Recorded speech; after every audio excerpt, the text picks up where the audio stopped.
clients reported back to our federal sponsor, here's what they told them. That over 1,700 jobs around the state were either created or retained as a result of the work that we did. There was almost $600 million in new and retained sales seen by these companies. There were about $92 million saved by reducing operating costs.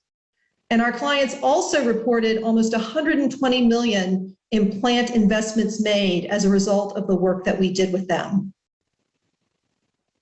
Now, we sometimes will look at these results on a client-by-client basis, but we do like to report them on the aggregate level as well. What this allows us to do is to report a return on investment of the federal dollars that are spent on our program. And being able to demonstrate these returns is one of the reasons that our program has continuously held a high level of support across the federal government in the United States from both political parties, which is sometimes odd. Right? We also get support for our program by asking our clients to speak with their elected officials. So the more that our clients talk to their elected officials about our program, how it has helped them, how it has allowed their companies to stay in business and to grow, is helpful to us. Right. So I'll speak a little bit about the clients that we work with, and I do have one client story that I will share with you.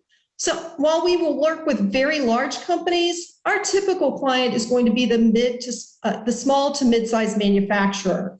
So this manufacturing firm will have anywhere from 25 to 500 employees. They typically reach out for assistance because they've encountered some type of problem. And they might have minimal resources, minimal staff available to work on these problems. And that may be because they're such a small company that they cannot hire an engineer to work on this problem. Or it may be they're a mid-sized company, but they are growing.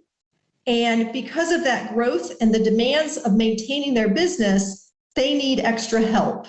And that's where we're able to come in and help them solve whatever problem they have. These clients typically have a low tolerance to business interruption, right? So it's really important that they can keep their business running, meet their customer needs, and also start to address the problems that they encounter in daily operations.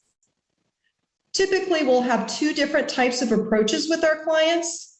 Sometimes we will do a very specific project that's based on an initial request. So a very specific problem that they've defined that we're able to come in and help and understand and provide them with a proposed solution, and then get the contract to come in and do that work. The other approach that we'll sometimes go with is we'll ask that we take a step backwards and do a holistic view of the company. And when we do that, we will follow a model that we call an organizational excellence assessment. And this is an assessment that looks at 4 areas of a company. It looks at their business health. So we like to look at financially, does the company maintain good records? Are they able to pay their bills on time? Are they able, do they have a good stability of their company? We look at leadership development. Are they growing their staff and giving them development opportunities? We look at forward thinking. Are they a forward-thinking company? Are they trying new ideas and implementing new ideas in their business operations?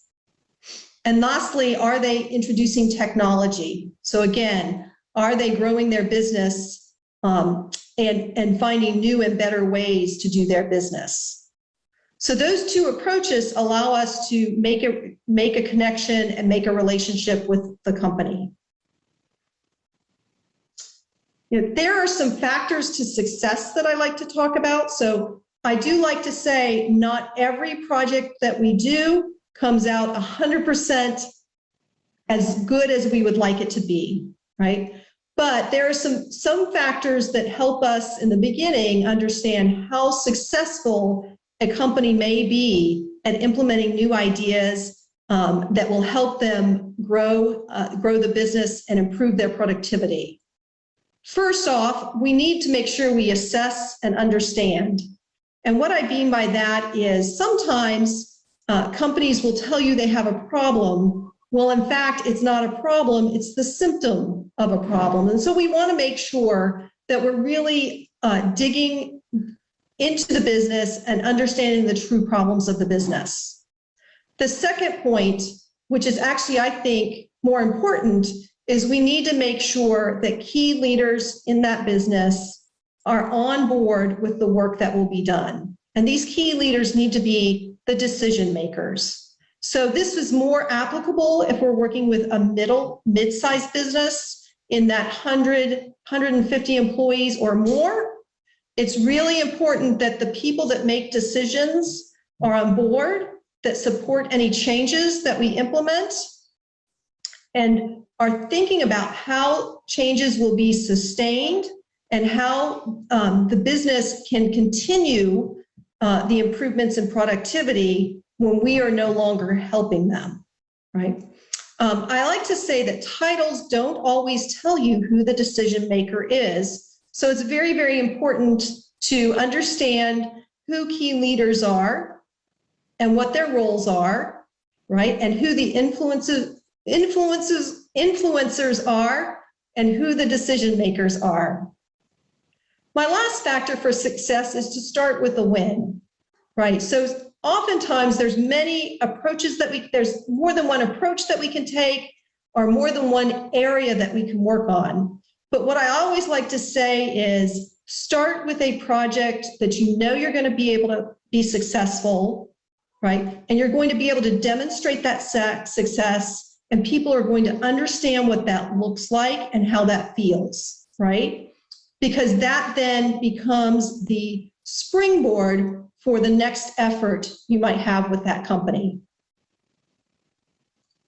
So I'll take a minute and speak about one company in particular that I worked with and started working with about 10 to 12 years ago.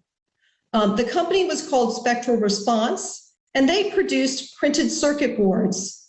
Their printed circuit boards were high-end products. They were not things that you would find in run-of-the-mill electronics.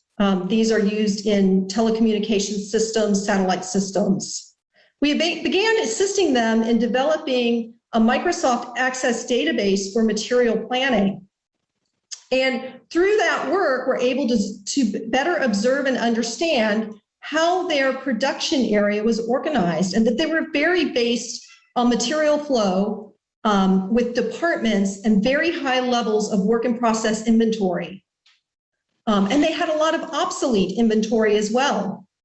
So we worked with them to understand how they might implement lean manufacturing practices and implement a one-piece flow production system, right?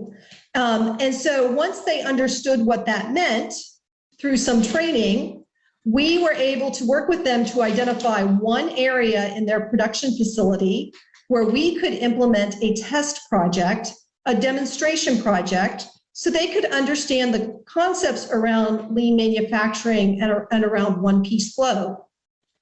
Because that project was so successful, they decided to go and implement those processes across their entire manufacturing plant. And it went across 6 different product lines that they produced. So that effort that started out as one simple project actually grew into a series of around 7 or 8 projects that spanned over about an 18-month period of time. And in fact, this company, when we worked with them, was in a location that was probably not ideal for what they did. And after we had worked with them, their original business owner sold a part of the business to another owner. and they made the decision to move locations, not too far from where they were.